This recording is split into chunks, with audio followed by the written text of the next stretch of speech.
mean, can you even like if I haven't fought before, can you even really describe what it feels like to be you right now?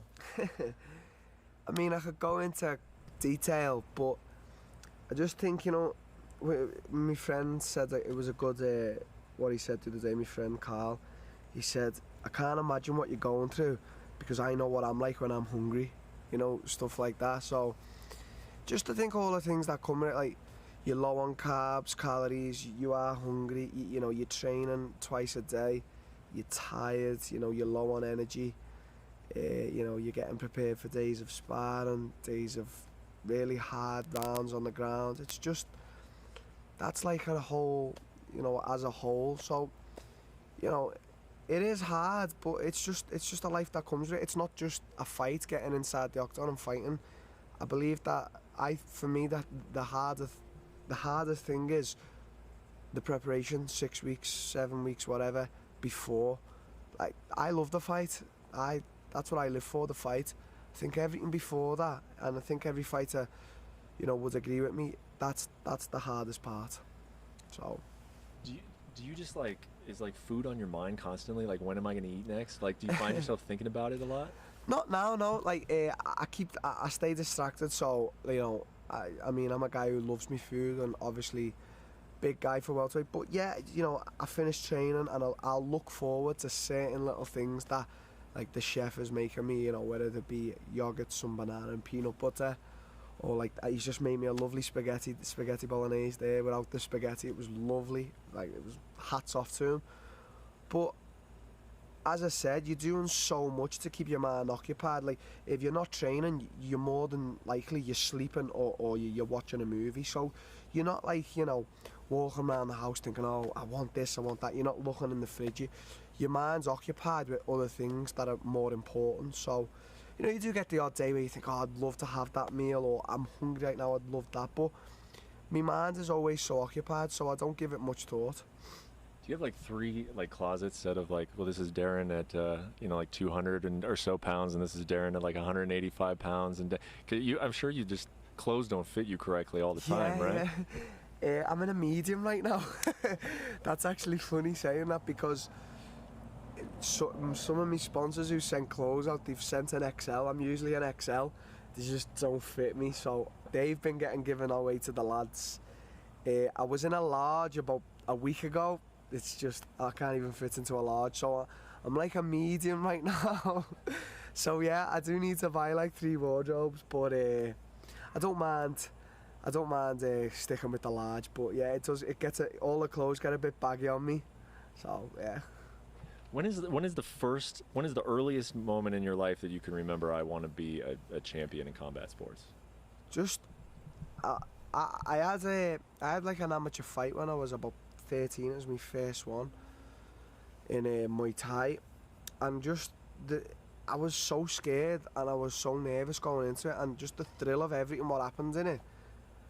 And then I remember, like, my dad's bought me like all the proper gear, like the Muay Thai shorts, the gloves, and at this point, you know, I was in school and I was mixing with like the wrong crowd, and I used to say to them, I used to say, like, come to the gym, and they'd be like, no, we're going to do this, you do this with us, and I'd be like, no, you should come to the gym, you'd like it. And they never, so I sort of went on my own path at that point, and every day in the gym just training with the adults and that, and I just wanted to be not just the best, I want to be for me, the art of fighting was being the most technical one. It wasn't like about the strongest or, you know, the fastest. It was about it was all about being technical.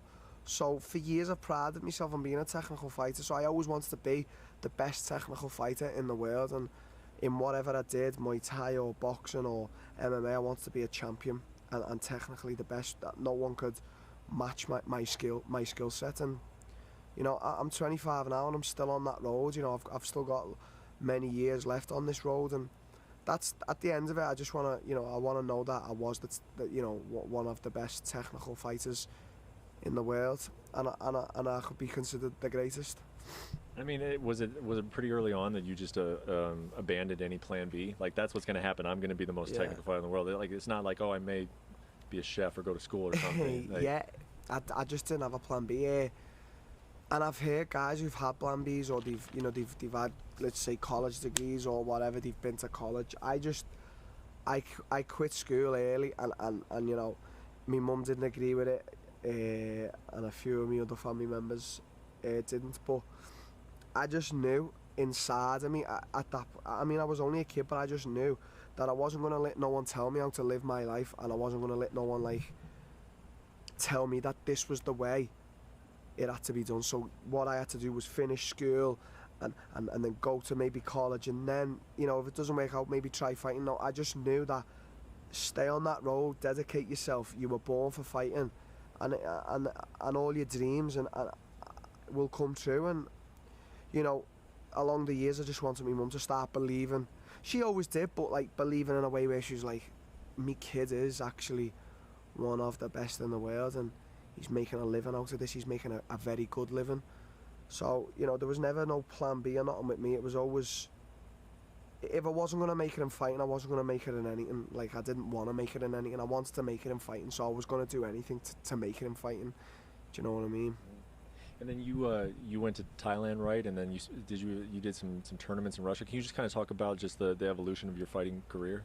Just, you know, I was fighting Muay Thai for a while, and I was, you know, I was a good Muay Thai fighter, and I was travelling around. I travelled to Romania. You know, I had a tournament there with some of the best Europeans in Europe. You know, I stayed in Thailand for a while. I fought some great Thais out there. I fought in Malaysia. When I was 16, I fought for the world title, ISKA, in Canada.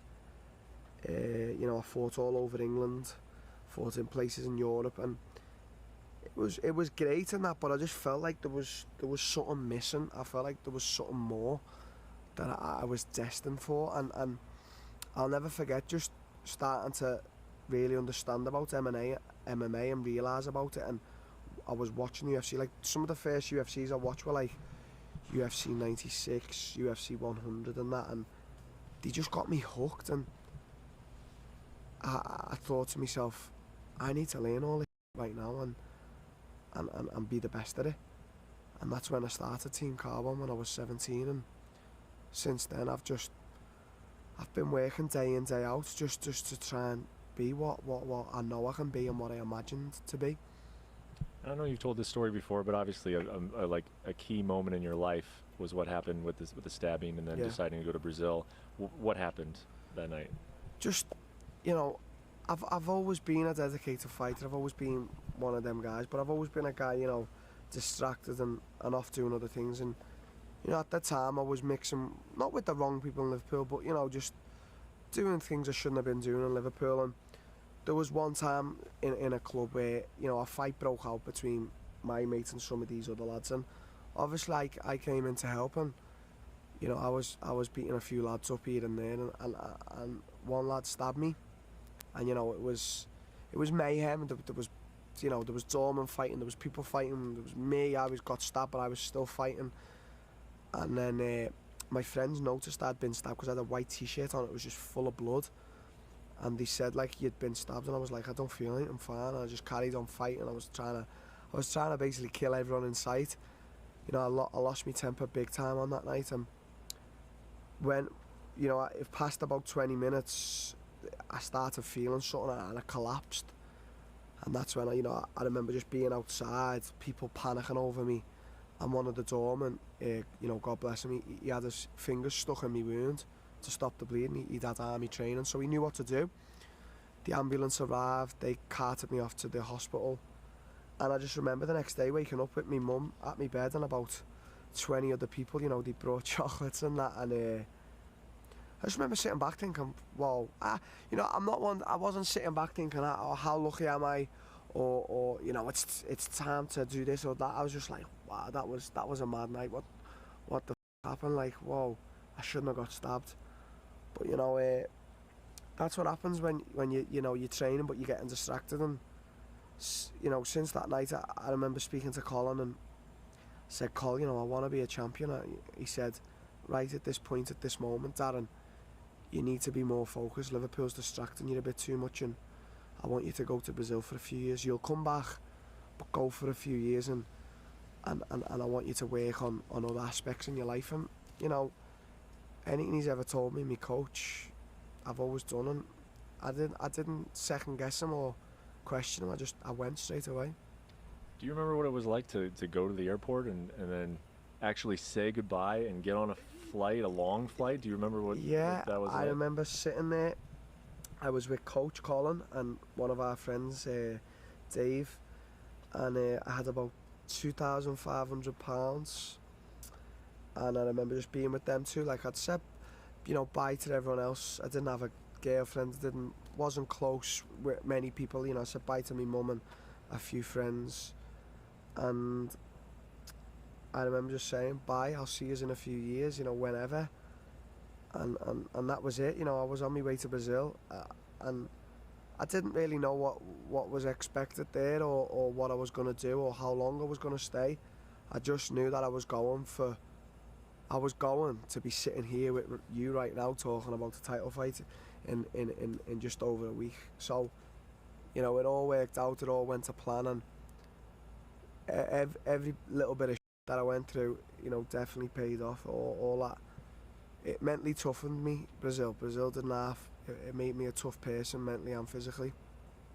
Do you remember, like did you and Colin fight about when you could come home? Were you like, I'm ready, I've learned I'm a man now, and we would tell you no? Did you guys fight over it?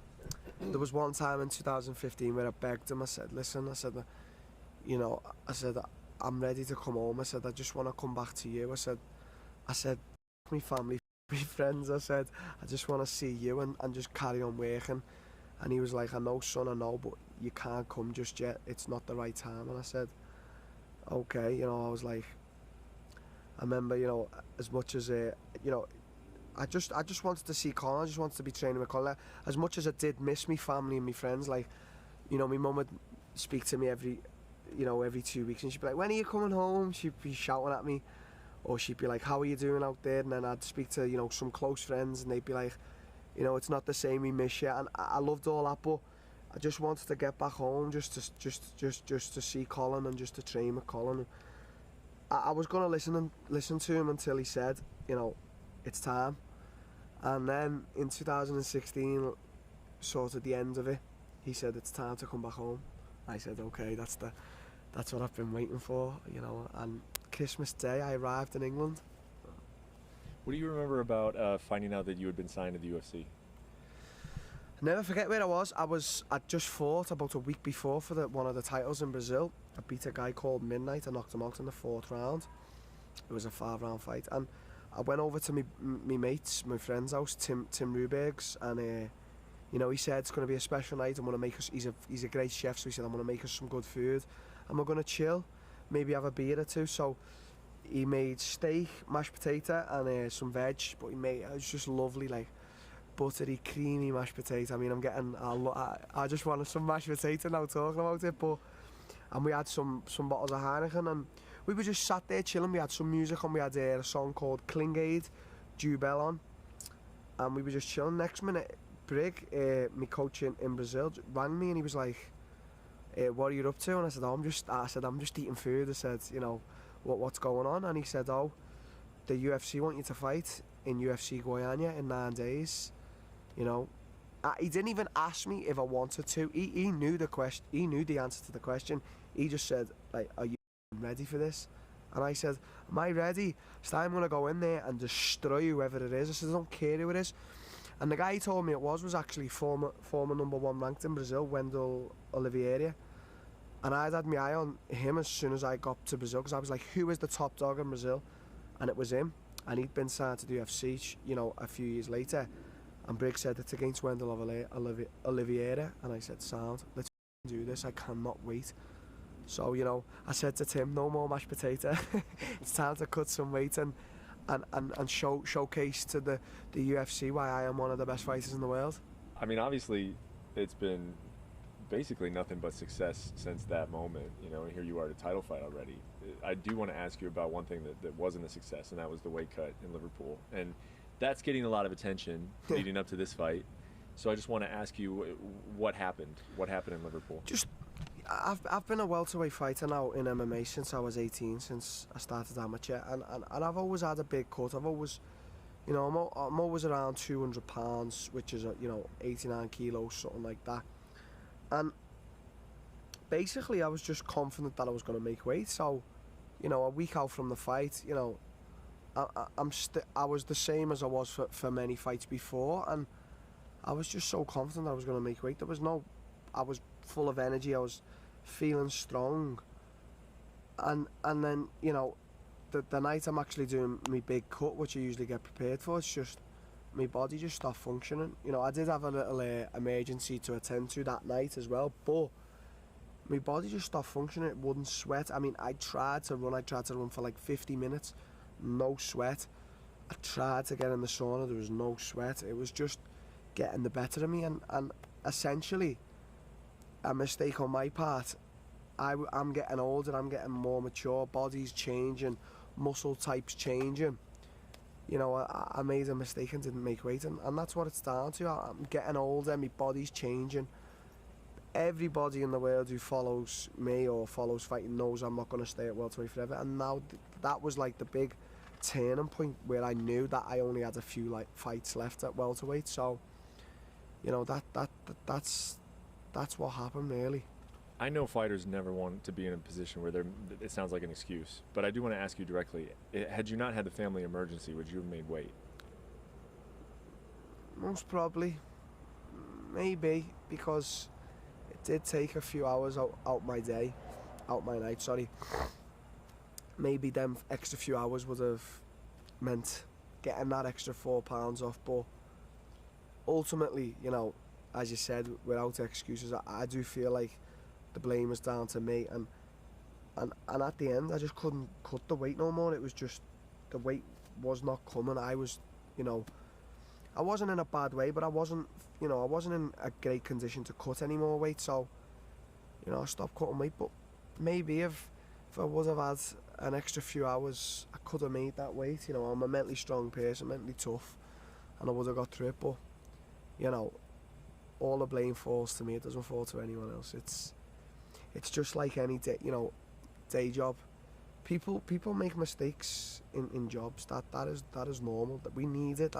The way people need to lie. Everyone on this earth lies. It's just a part of humans. And I made a mistake in my job, but the difference is I look at the hate I get for making that one silly mistake. So it's like me turning up to someone's, I don't know whether the desk job, when they haven't filed a report properly or something or whatever, and just giving them for months and months and say, you're going to file that report when they've got the next whenever, something like that. I don't know how to explain it, but it's just a mistake on my job. People say, when you're a professional fighter, you need to make weight. Yeah, I understand that. I am a professional fighter, as you've just said. You are not. It was a mistake. You never made a mistake in your job. No, look at it from that way. But nowadays the world's changing, especially with social media, and that it's just a lot more easier for people to just write something stupid and without consequences. Yeah, what is that like? Because one day you're not famous, it seems like, and then the next day you are. At least that's what it kind of seems like to me. Like you can get a big following overnight in this sport, and like you're only going to get more famous. When you think about like the fame that's coming, like what comes to mind?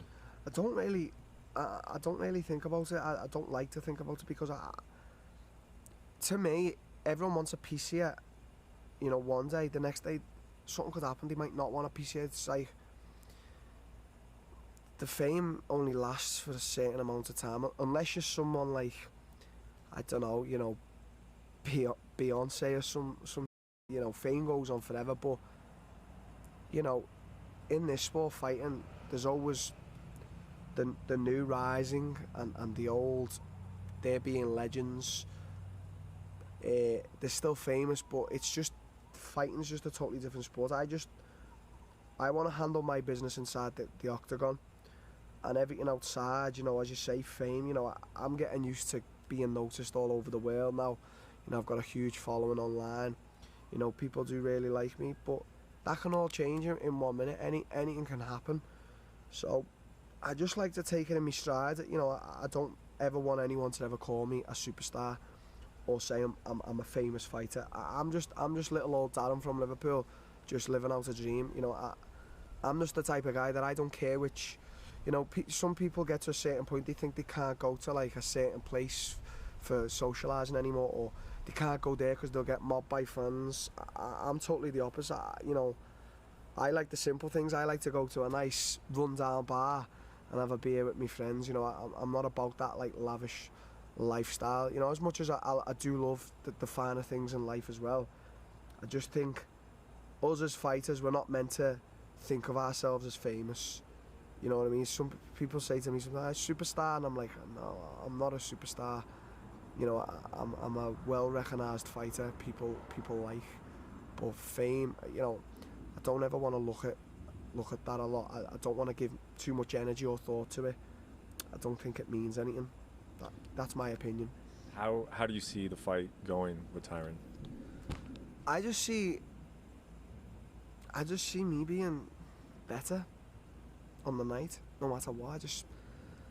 You know, I could sit here and give us both a breakdown. You know, I actually did today, and I'm just going to be better than him on that night. I'm just going to be better on that night. I am a better fighter. I am going to be better than him, and I'm going to win the fight. You know, I could say this is going to happen, this, he's going to do this, I'm going to do this, but I'm just going to be better than Tyron Woodley to beat him. I'm just going to be better than him. And this is fast forwarding way into the future, but when your career is over, what do you think people will say about Darren Till? Maybe he was a controversial guy. He said, you know, he said what was on his mind. You know, he fought the best. He was one of the best, and he done it all. You know, the honest, hard-working way. You know, I don't want to. I just want to have an amazing career. We all, you know, I talk about money a lot and how much it doesn't mean it, you know. But we as fighters, we all want to be well off when we finish fighting and that. And I do just really at the top of my list want to have a legacy. Apart from, you know, money and all them things, what are essential in life, I do want to sit there wherever I am at that point in life and just say, you know, legacy. I've got a legacy in fighting, and it's, you know, being considered one of the greatest, and that's at the top of my list. All below that, you know, that is all stuff that will come, but I just want people to remember me as one of the greats. That's all. I don't have any other ambition to fulfill in fighting. You know, I want to win belts, I want to beat the best, but I want to be considered one of the greats.